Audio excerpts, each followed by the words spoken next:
Greeting viewers. Today I am Misbah Azam with my friend and our Pakistan's one of the among the top line intellectual, Mr. Shuja Nawaz is with me, and we are going to talk something about Indian elections. What are the prospects of Mr. Modi's victory over there? If he wins, what is going to happen as far as Pakistan India relations are concerned, and as far as the whole region is concerned? Thank you very much, Mr. Nawaz. Please explain us what will be happening if Indian elections, Prime Minister Modi will be re-elected. Well, a lot will happen, but we still have to wait till June 8th for the elections to be completed. We've completed 4 phases of the election, and the remaining phases now have to be decided. Amongst the important results that will be determined in the next few weeks will be the results of the seat that is being contested by Mr. Rahul Gandhi, the leader of the Congress Party, which is a member of the coalition, the NDA coalition, also known as the India coalition, that is running against Mr. Modi. As you know, Misbah, before the elections, the general consensus appeared to be internationally as well as within domestic analysts in India that Mr. Modi was poised because of his economic activities and successes to win an easy third term. And not only that, but that he would probably have a supermajority that would give him 2/3 superiority in the Lok Sabha, the National Assembly of India, and that he would then be able to manage the whole country according to his wishes. There was also talk of the fact that after completion of this third term, he could easily win a fourth term if he continues current progress on the economic side. And he could then beat Prime Minister Jawaharlal Nehru's record of 17 years as Prime Minister. So now, of course, with the 4 phases being completed, some of the analyses that are coming out now are taking a slightly different tack. They are coming to the conclusion that there may perhaps be a less than grand victory for Mr. Modi and the BJP.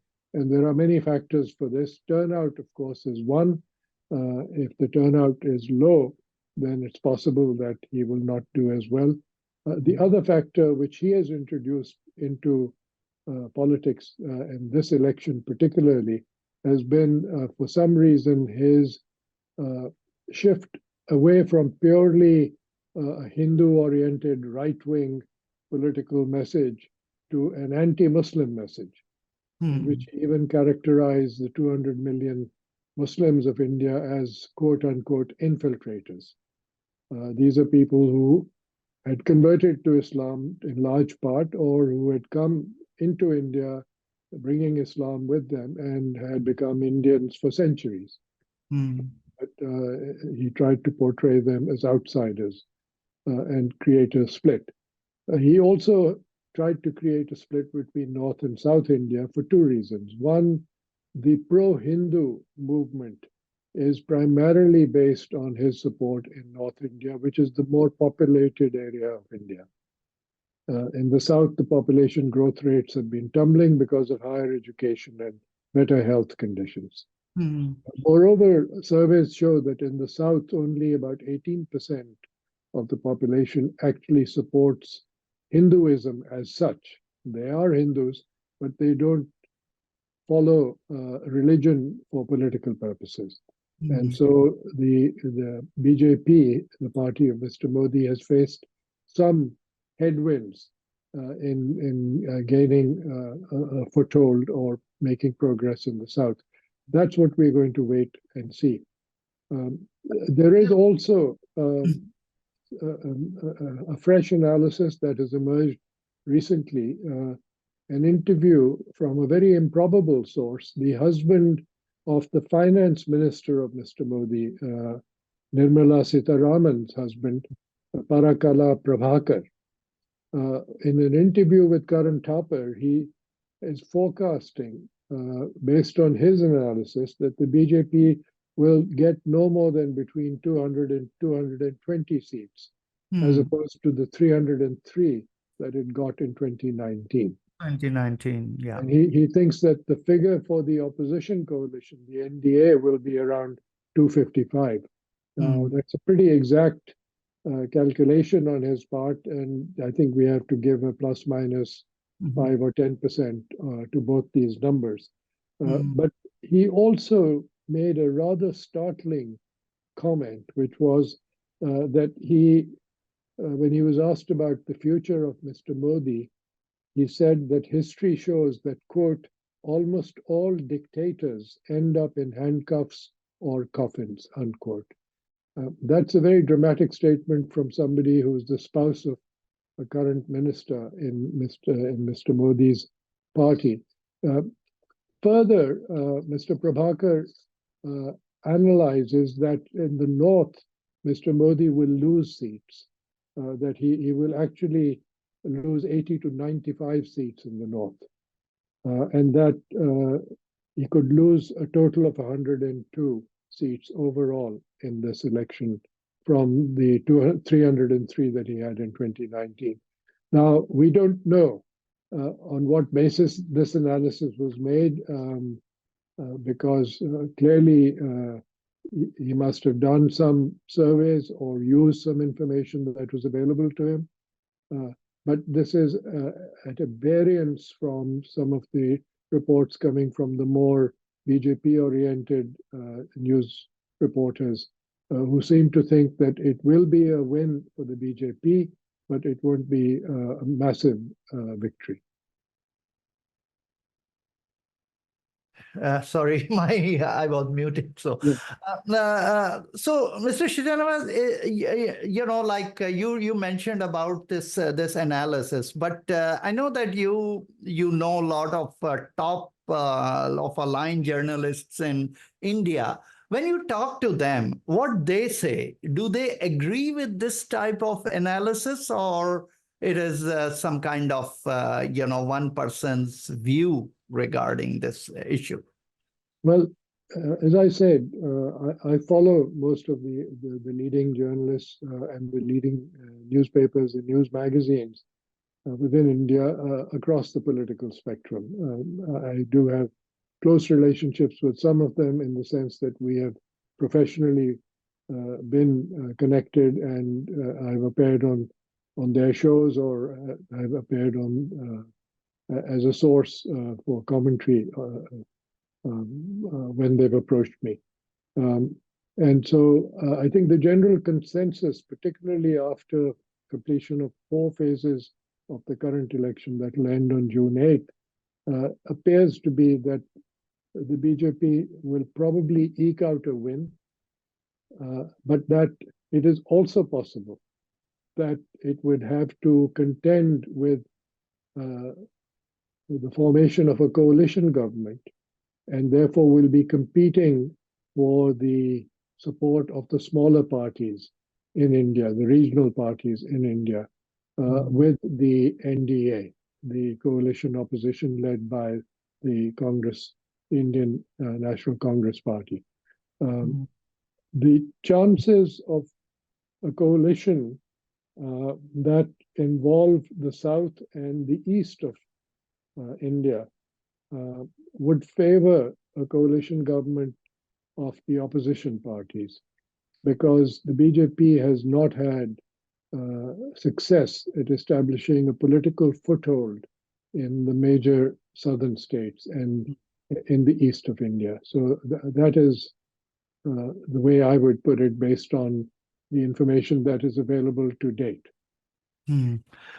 So my last question to you regarding this issue, that after the election, how you see the prospects of good relations between India and Pakistan? I think we should differentiate between what in diplomatic language they call good relations, which is entente cordiale, which are good relationships, and an entente, which is simply a lack of hostility. I think this will be a steady movement first towards an entente and then perhaps an entente cordiale. But it's very important for both countries to realize that, and particularly for India as the larger dominant economy and political entity in the region, that in order to succeed, it must create a good neighborhood for itself. And it has not managed to do that very successfully. It has tried to browbeat some of the smaller neighbors like Nepal, even Bangladesh, with which it has good relations with the current government. There are issues, particularly with the issues of people that moved from Bangladesh into India, and now India wants to push them back, and Bangladesh is resisting. With Nepal, it had problems in the way it had negotiated the electric supply from Nepal, the hydroelectric power, which was on terms that were very favorable to India. I think that needs to be renegotiated. Of course, with Pakistan, Prime Minister Imran Khan is the one who shut the borders to trade following India's revocation of Article 370 in Kashmir. And so that was a Pakistani decision, which the Indians welcomed because it gave them a chance to try to make Pakistan irrelevant to their political and economic future. But the question is that Pakistan is a reality, and it will be a strong reality. And it remains a very powerful possibility for India to expand its relationships with Iran, with Central Asia and Afghanistan through Pakistan. So I would say that after the election, once the election rhetoric dies down, there will probably be a re-examination of the relationship, and Pakistan should try to make it an interdependent rather than a codependent relationship. Yeah. And the difference is that in codependence, one party controls the relationship and manages it. In interdependence, both parties are equal. So, ladies and gentlemen, you heard Mr. Shuja Nawaz, his views, and coming days we will see it, and coming days we see it, how the Indian politics goes, and this kind of, in Pakistan, there is, most of the people say that victory is just imminent, and as Mr. Shuja Nawaz said that even inside India, the people are calculating not even if there would be a victory, it could be a coalition government because if assuming if Mr. Modi take a little over 200 seats, he cannot form the government. He will not be in the majority. So we will know it as Mr. Shuja Nawaz say that June 8, when election will be concluded, then we will find out what happens. Once again, Shuja Nawaz sahab, बहुत shukriya. Thank you very much for giving us time, and we will always. It is very educational to talk to you and get your views. And we will be taking guidance from you in coming days. So I hope that you will be giving us time. So thank you and good day.